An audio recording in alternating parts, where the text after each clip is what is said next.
Hi Mimma, how you doing? Hi, Georgie. I'm very well. How are you? I'm not too bad. I'm not too bad. I'm conscious we have so much to talk about. We're going to be talking about Milan and Paris today. Before we dive in, I think we should definitely acknowledge that this has kind of been a bit of a tumultuous fashion season because of the tumultuous world we're in now. There is an invasion in Ukraine on at the moment, and also many kind of people within the fashion industry who are Ukrainian or Russian, feeling quite disparate and out of sorts and out of sync with what's going on in their home country. So it's been a very, very up and down, very interesting, and as I say, very tumultuous time in fashion. And we've seen quite a lot of designers react to that. So I just wanted to preface our entire conversation with a bit of world news, so to speak. But I think a lot of designers have really handled the situation quite well. Some have not acknowledged at all. Some have done a few things. We'll touch on some of the heavyweights who've done some amazing things slightly later on in the conversation, I expect. But how have you felt this season, just from a glance? We're talking about Milan and Paris, of course. How have you felt?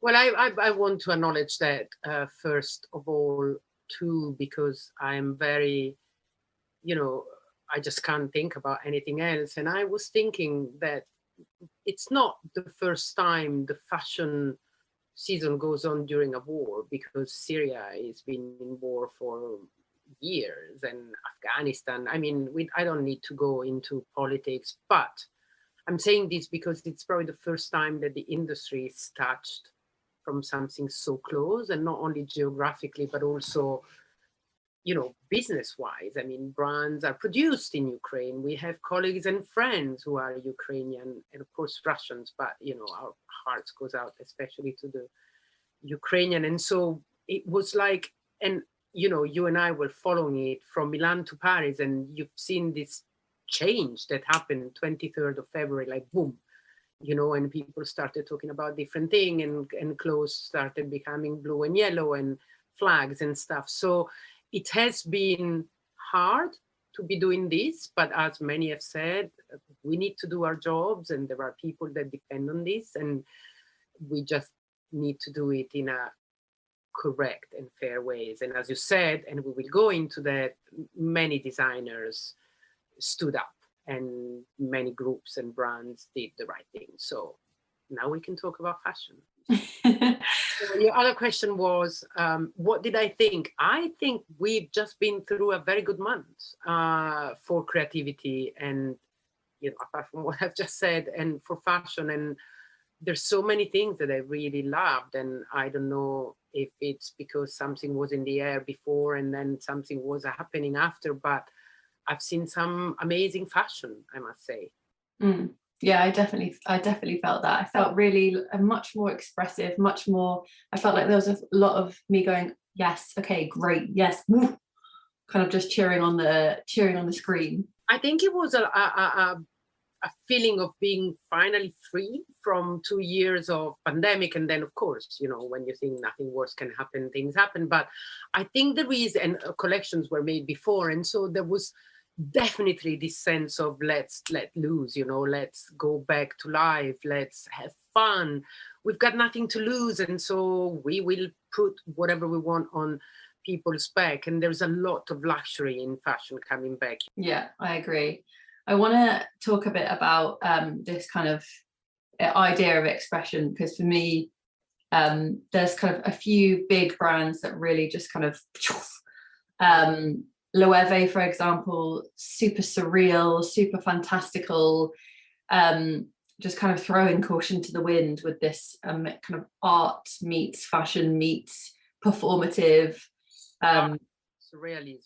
Surrealism, exactly. And then, to Valentino, who do an entirely monochromatic, pink and black collection. Well, I mean, Valentino, apart from the emotion, what we will talk probably later about Balenciaga, but Valentino, it's just, it cannot stop amazing me. And I thought it was just extraordinary, not only the set and the PP pink, PP as in Pierpaolo pink.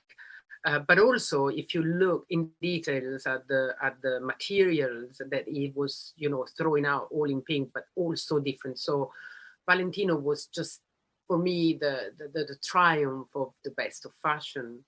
And as you say,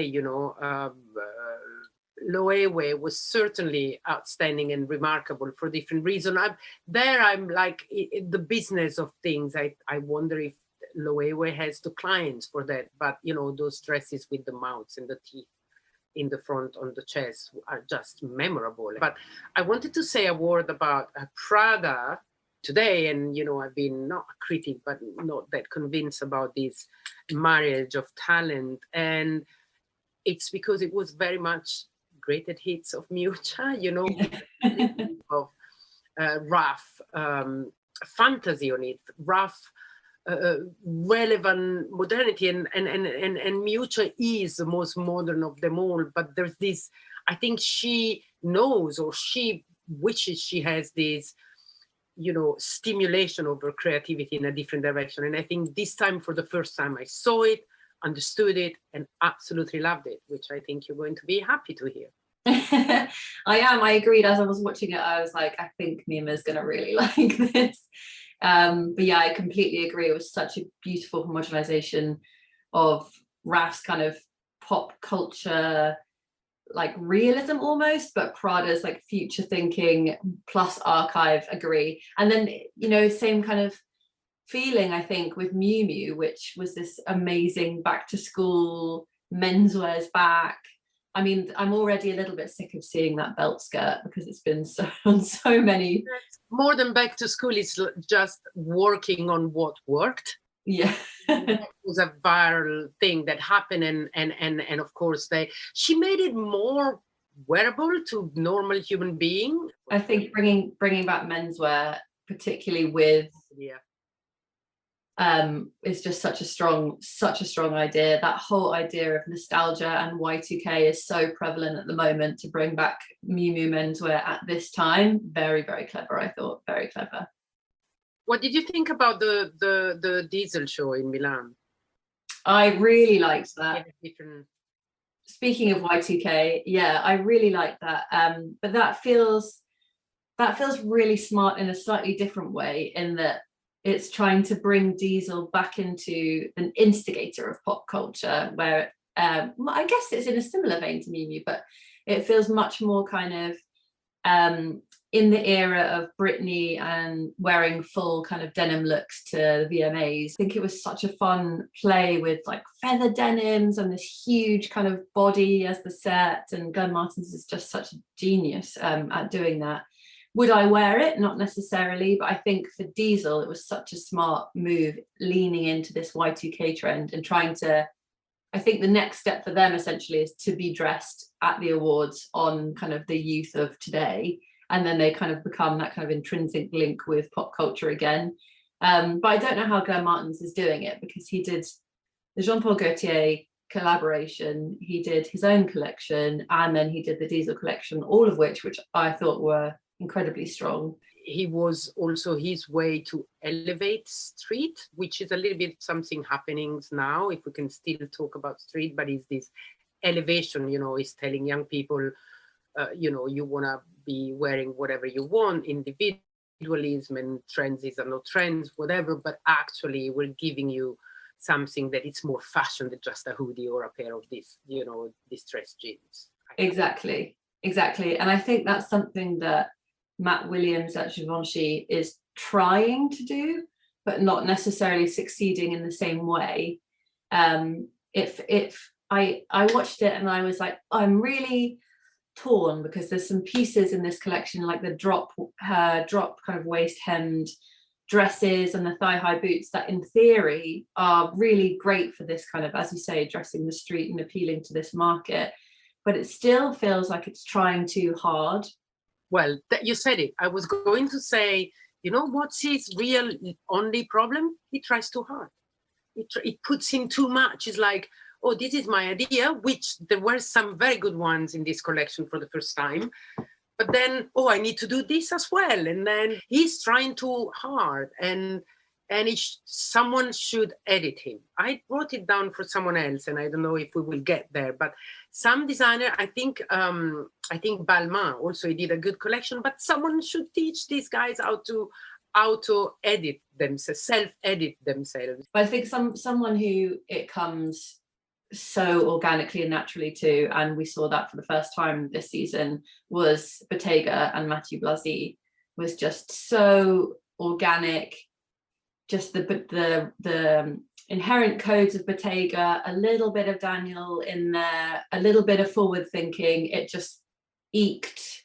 I've got this. He did exactly what we just told Matthew and Olivier Rostand to do. You know, that's such a sign of maturity and confidence. And like it or not, this Bottega Veneta show was probably one of the most confident of Bottega in a long time.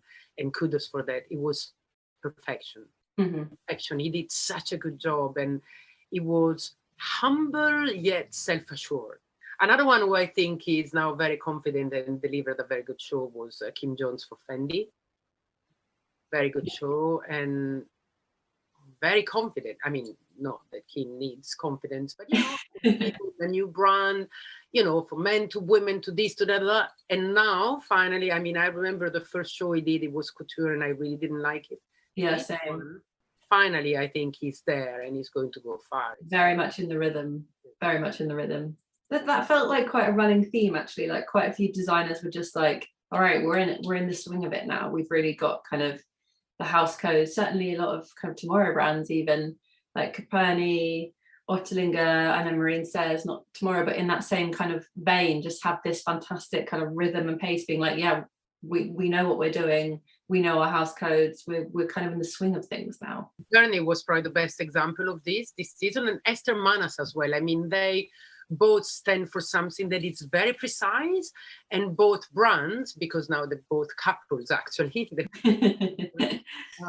showed it so clearly this season. I mean, the Coperni show for me was the best to now. I mean, the best they've done since their inception, the most self-assured, the most edited, the most convincing, beautiful, by the way.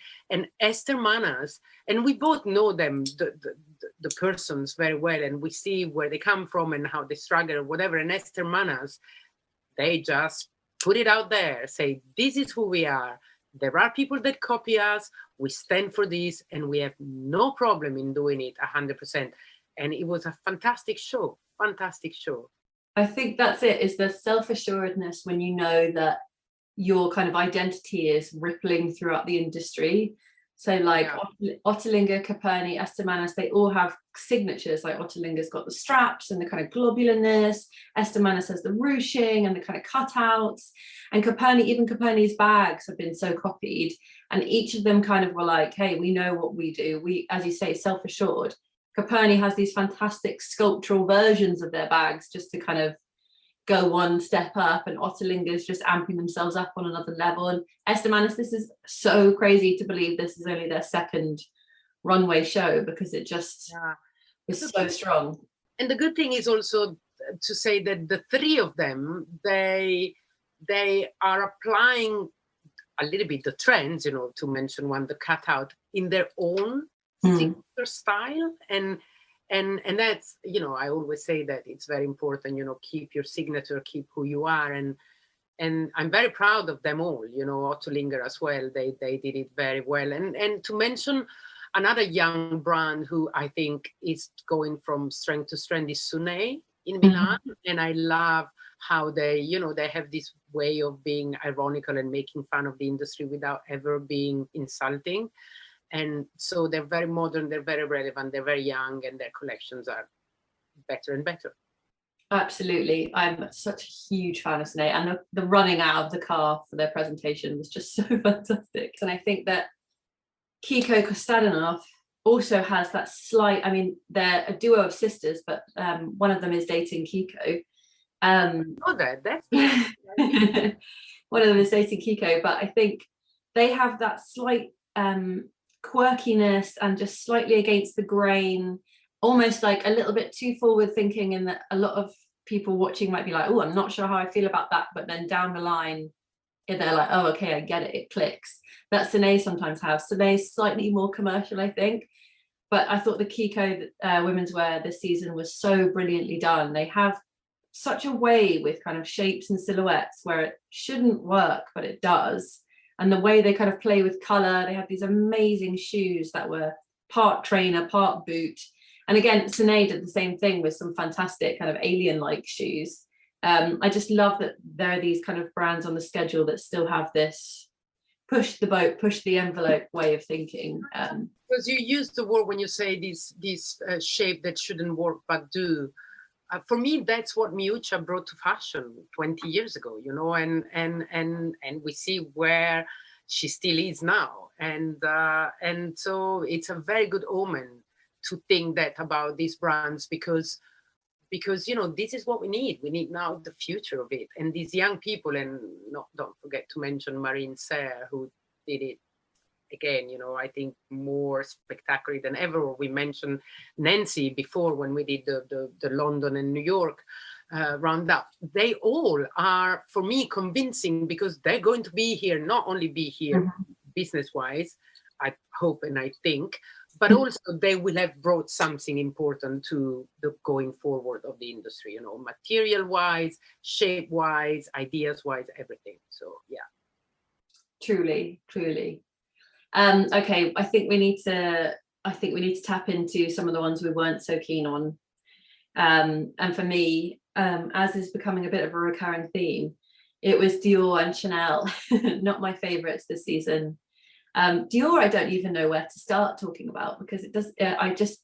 I can't visualize what exactly is trying to be said through these pieces, and I find I'm not sure who this woman is that it's being designed for.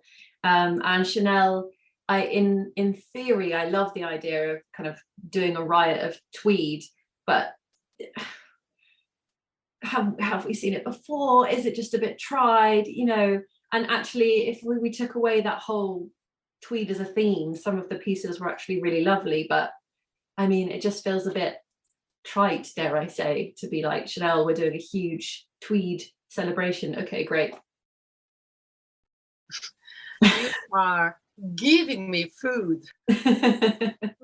First about Dior, you know, I think I understand what she's doing, and I didn't dislike this show. It's very rare that I actually dislike her shows, aesthetically speaking. I think when you said I don't understand the woman, but maybe that's what Dior needs to be a whatever billion brands, you know, and apparently it's selling better than with any other designer. But, you know, the woman that spends a lot of money at Dior, that's what they need. Beautiful, elegant, a little bit banal clothes, you know, and they don't need to be the top fashionistas. And so I really don't dislike the work she's doing. Now, Chanel, for me, it's a different thing. I mean, I see the celebrity wearing Chanel and I think they look bad. I mean, tweeds, why tweeds? Because what else? They need to reclaim their heritage. They need to reclaim what they were there before everybody else for, and tweed, you know, sending out books to people. Even the models don't look good, you know, and I'm saying it in a trying to be objective way. So, and so many looks and so many things, as you said, already seen. And now, you know, the new great idea is the big socks. But they still make a lot of money. So maybe I'm the only one on the planet that doesn't. I don't know. I think it's time for us to talk about Balenciaga. It's the time. I know it. Hotly contested, much debated. Then there's Balenciaga. For me, I think it was super powerful, super emotional. It was exactly how it should have been handled, if that makes sense. I won't lie and say that there is something that I find really discomforting about the fact that kind of the fashion pack are sat on the outskirts watching this happen. And, you know, people like Kim Kardashian are covered in Balenciaga tape while we're watching this. There is it is so close to kind of appropriating an aesthetic that should never be appropriated, like the bin bags and stuff. But then when you read about, you can't look at this show, I don't think, without knowing that about Demna's history, about Demna's emotion, about his personal angle, and then it starts to, the blow starts to soften a little bit, if that makes sense. Yeah, I, as you know, were sold from minute one, because while I was watching, I was feeling whatever you just said, and my discomfort got to a apex at a certain moment where I was crying, literally, you know, and shivering, and I felt the pain, and I felt the cold, and I felt the discomfort, and I applaud him for that. I think that's what we all needed. However, I think it would have been even stronger if it were a film only, as you say, you know. I mean, yes, the Kim, I just, Kim covered in tape, I just don't even want to think about that. But what is done, and the fact that he is someone who is a refugee, you know, and that's true. Nobody can deny that. And he probably did walk in the cold and, you know, did struggle. For me, it was one of the most emotional moments in fashion. And that's what I felt. And so I cannot help but being for it. Did I see the collection? No, not particularly. But I don't even care, because, you know, I think Demna, there's not much more new that you're expecting, you know. There's more of what we like or don't like and what we want to wear. So I don't really care about the collection, even if apparently I read that there were some interesting things in there, upcycle or you know, technologically made, and so I will look into that. I don't know, so I can't talk about that, but the whole thing really touched my heart profoundly, and I think it would have been even better if, you know, Kim in tape and the fashion industry wasn't there. I agree. On top of a t-shirt, I would have worn it, but you know. I agree. I think you nailed it on the head there, and also I think a lot of the discussion is saying, you know, who's that for?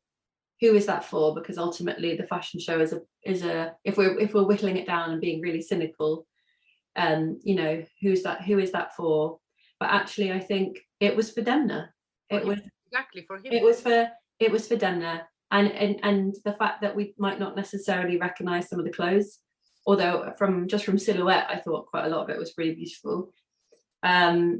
He said to himself, he was like, it's not, you know, I can't really think about fashion right now. And but job, that's what he does for a living, you know, and so he cannot. People say, oh yes, but then stilettos, but that's his job. Yeah, a major moment in fashion history, I think. We cannot leave this without talking about Rick Owens. That for me was the other standout of the season, not only as collection but as emotion. I think Rick is sincere.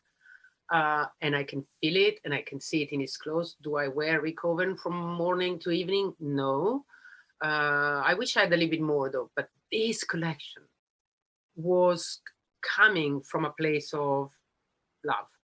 And by the way, and this is also very personal, but Mahler's Fifth Symphony and the Adagio, which is what was the soundtrack of the show, is one of my favorite pieces of music of all time, ever since I was in university.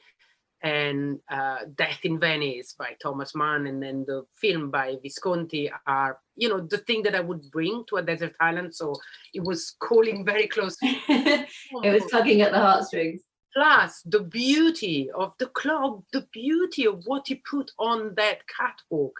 And so together with Valentino and with Rick Owens and with the young people we just talked about, that was the standout moment, not only show and collection, but moment for me of the month.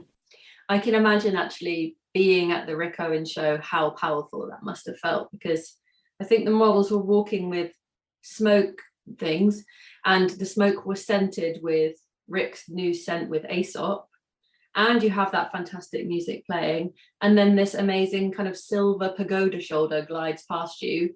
I can't even imagine how kind of 360 and amazing that must have been to see.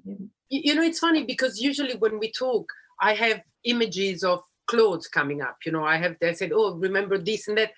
all of what we talked about for me, and including from Prada and Fendi, and I bring back from this month more emotions and moments of emotions for beauty and for love and for care and for humility or things like that. And I love this. You know, the clothes will be a welcome addition to this, and I will go and see the collection when they are in stores, etc. But for the time being, I'm very glad that this month for me was more a month of emotion.